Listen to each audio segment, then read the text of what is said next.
Morning, welcome back to my channel.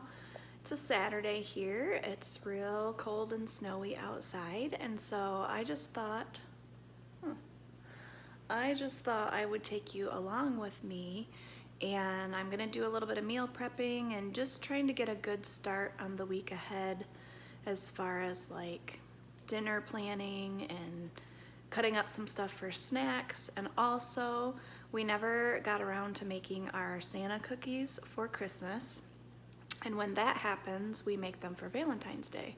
So it's a family recipe, sugar cookies with a really yummy frosting. And so the kids and I are gonna make those today, but actually that's what I'm gonna start with because the dough has to chill for like 3 hours. So I'm gonna get started on that dough and also take out some chicken breasts because I wanna cook up some chicken just to have in the refrigerator. I like it on salads. It's good. Like lots of times the kids will put it on top of like chips and cheese for a quick lunch or whatever. So just kind of some random stuff like that I want to get done today.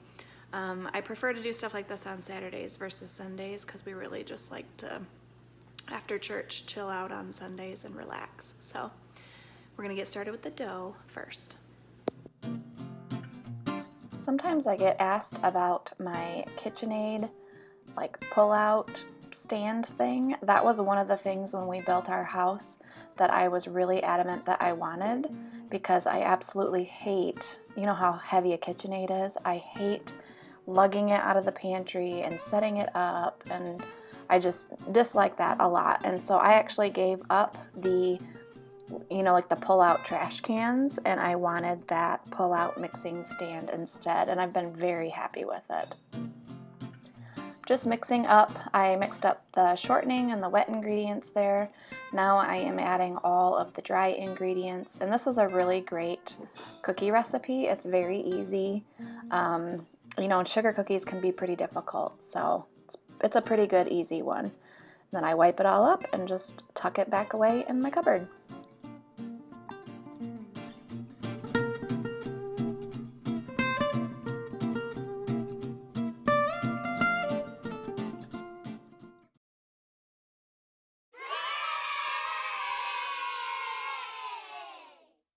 Okay, the dough is all made and it is going in the refrigerator so that it can firm up for a couple of hours before, I guess I'll stack them, before we roll them out. So very important part of sugar cookie making. Next up is split pea soup. Julia and I both really like that, and I saved a ham bone from, was it Christmas time? I think it was Christmas time. So I have that ham bone down in the freezer, and then I'm just gonna chop up veggies. I have to find my recipe. I haven't made it in a really long time, but my plan is she and I can eat it like for lunch for a couple days, and I will probably freeze some of it as well, so that we can have those.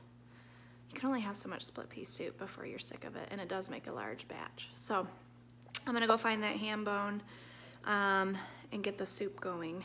Then, probably some hard-boiled eggs maybe, I don't know.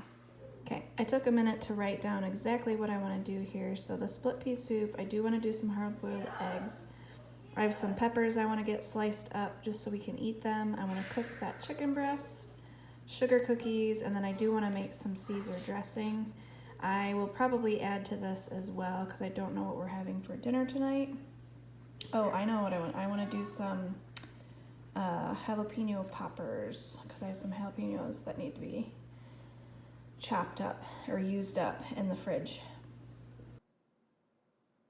I can't remember exactly how many cups of water this was. I think it was 12, maybe 10, but I'm just adding the water. I have a really heavy duty, that's like a cast iron enamel coated pan. It's very heavy. And I didn't bother to thaw out the ham bone. It will do just fine because it's going to simmer on the stove all day long. Then I rinsed my split peas, and I forgot that this always happens, but for some reason they turn like concrete, and you can see like I cannot get them out of the strainer. So I go back and rinse them again and kind of break them up. And then I'm just scooping all of those into the pot, and then I do take some time to like scrape it away from the ham bone because you want all of those peas to be submerged in the water, or they'll just stay on top and be hard. All right, I have my peas, the ham bone, the water. I just added some butter and some avocado oil. Now I just have a little bit of onion broth that was left in the refrigerator that I would really just like to use up. So I'm just gonna add that for a little extra liquid. And then a little bit of thyme. I'm not a huge fan of thyme, so I only do just a little bit. And then some onion powder.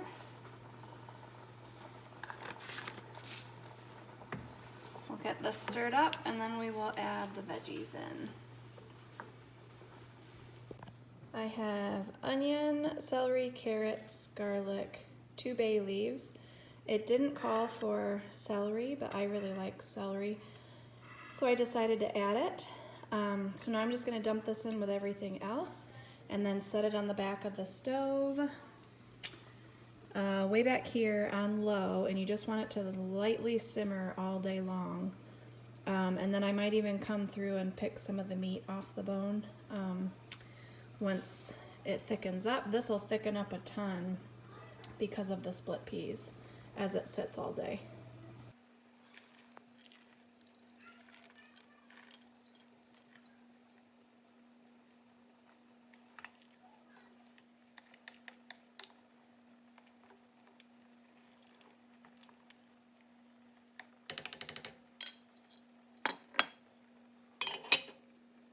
Next up are hard-boiled eggs. I think I'm just gonna do 5 today.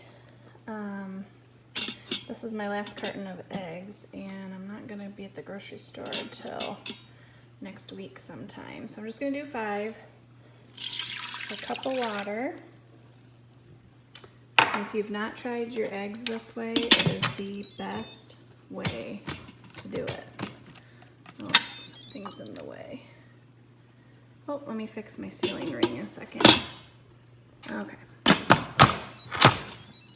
Make sure it's on sealing, and then I'm going to do pressure for 5 minutes.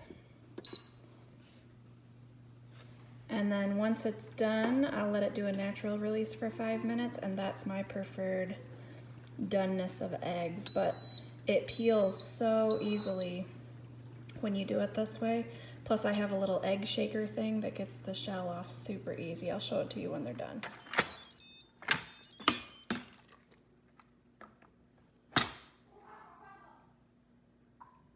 All right, here are the jalapenos. I chopped the tops off, scraped out all the seeds and the ribs with a spoon because I made that mistake one time.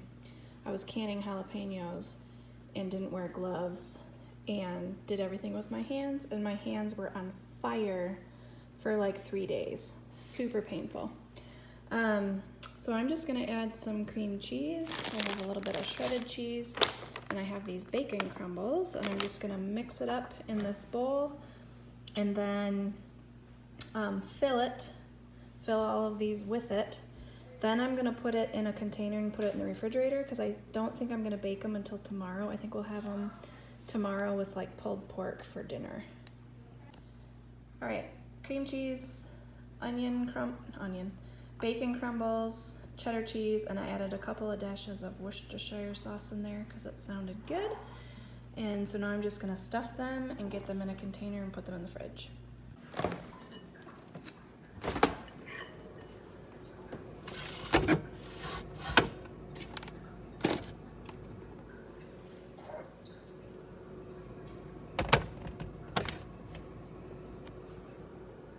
Let's check in and see where we are at. I don't have to do anything else with the split pea soup except let it cook, so I'm gonna cross that off. The hard-boiled eggs are done, just waiting for those to cool, and I will shell them and put them in the refrigerator.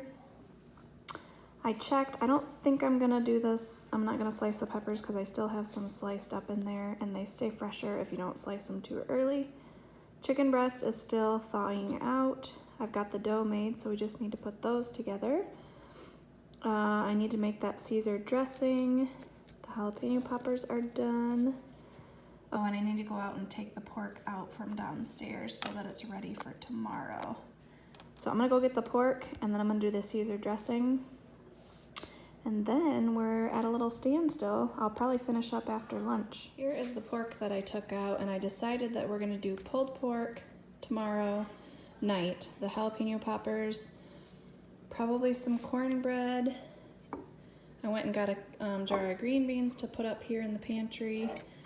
And then I made this pickled coleslaw this year, and it is very delicious, and I like to drain it and add a little mayo to it for like a pickled coleslaw, which is delicious.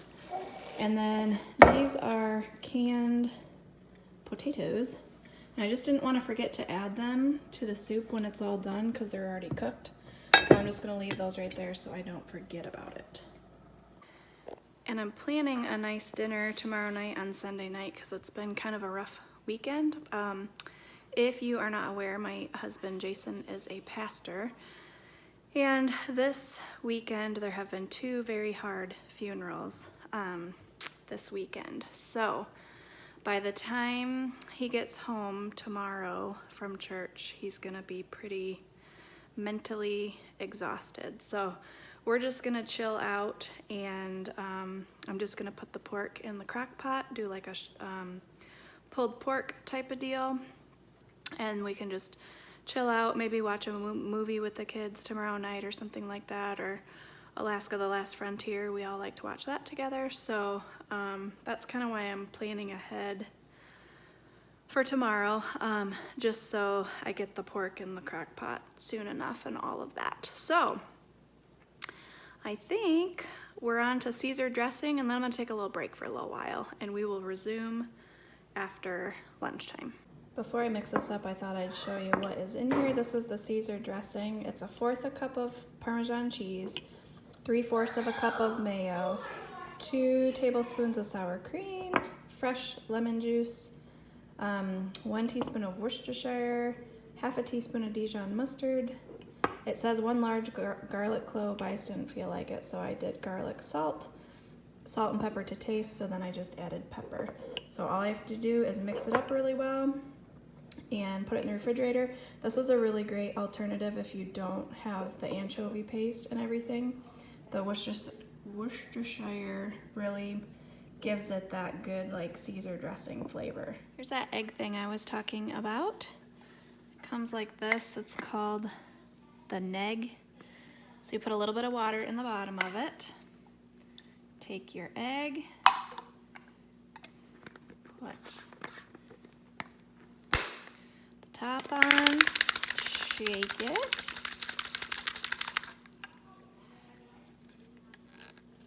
take the top off, and then it makes all these little cracks around it and just peels the shell right off. And then this is a produce keeper, but it works really well too because the eggs will let off some moisture in the refrigerator, so it keeps all the moisture on the bottom.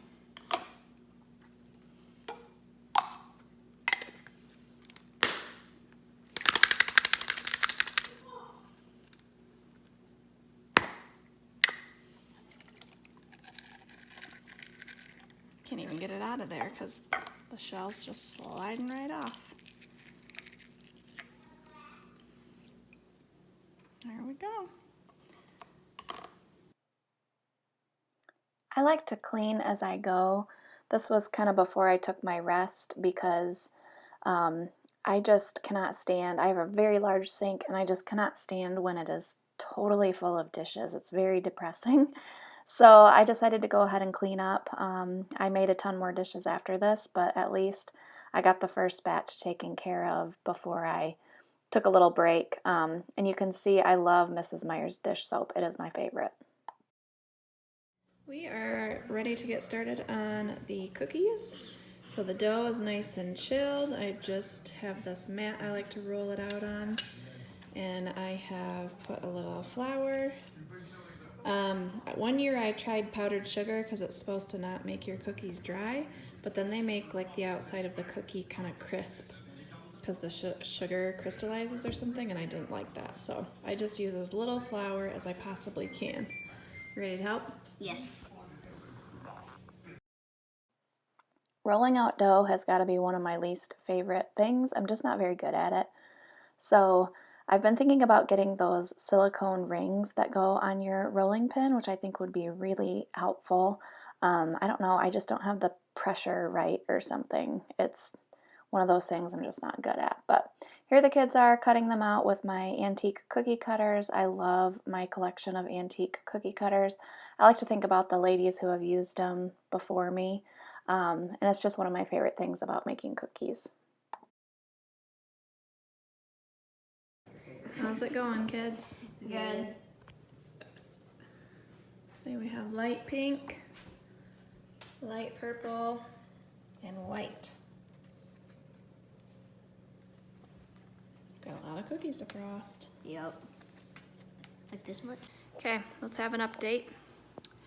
All the cookies are baked and frosted, and I like to leave them sit out for a couple hours because then the frosting like sets and gets a little bit hard, so that then you can stack the cookies.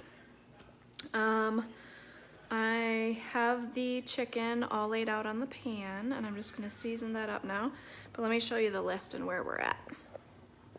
All right, we have completed the sugar cookies. I did the Caesar dressing. I did take out the pork for tomorrow. So now the chicken breast is all that we have left. I've laid it out. I cut some of the super large ones like horizontal, whatever that is. Now I'm just gonna season them up, and I actually think we might have some of these for dinner because there's a lot here. So I might stick it back in the refrigerator and let the seasoning just sit on it for a couple hours before I bake it. Use this chicken and rib seasoning, and I probably will use the rest of it on this amount of chicken. It's really good though. Does have sugar, which I don't love, but has like a smoky flavor to it, and so you can use it for a lot of different flavors. I probably will add a little bit of garlic, salt, and pepper as well.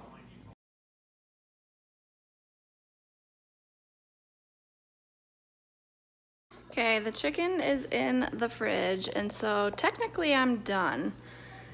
But then with the split pea soup, which maybe I haven't shown it to you since it's been done, I decided it's just too much. Basically, Jalea and I are the only two that like it, and so I decided to can some of it up, which I think will be perfect, because I'm kind of out of room in my freezers right now, and so I'm going to can it up for the first time. But both my canning books said for pints, 10 pounds of pressure and an hour and 15 minutes, so 75 minutes.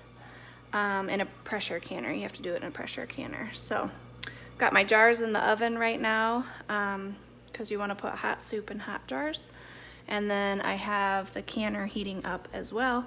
And then I'll show it to you when it's all done, but I'm going to show you what the soup turned out like. All right, it was a lot thicker, but since I'm going to can it, I thinned it out with a little chicken broth because stuff gets thicker as you can it. And I didn't want it to be like super thick. Because this is all ready to go. It won't need any additional water or anything when we open up the cans to eat them later. I started putting jars in the oven. Lots of times I will sterilize them by putting them in the dishwasher without soap, just running them on like a hot cycle. But I keep my jars super clean. As soon as they come out of the dishwasher and they dry, I put a lid on them so nothing gets in them. So then when it comes time to can, if it's something hot, then I will just put it in the oven and get them really nice and hot. This is part of the canning process that's super important. You have to wipe all of the rims, and the split pea soup was actually really hard to get off of the rim, like it hardened up right away. So you want to do that so that you get a really good seal on your jars. because there's nothing more discouraging than going to all this work to can something and then you have like seal failures on your jars. I mean, it does happen, but like it would be terrible if it happened to the whole batch, you know? So just putting my lids on, then I'll put the rings on. And if you've never tried canning, I would encourage you to try it. It reminds me of my grandma. It's just a really great skill to have.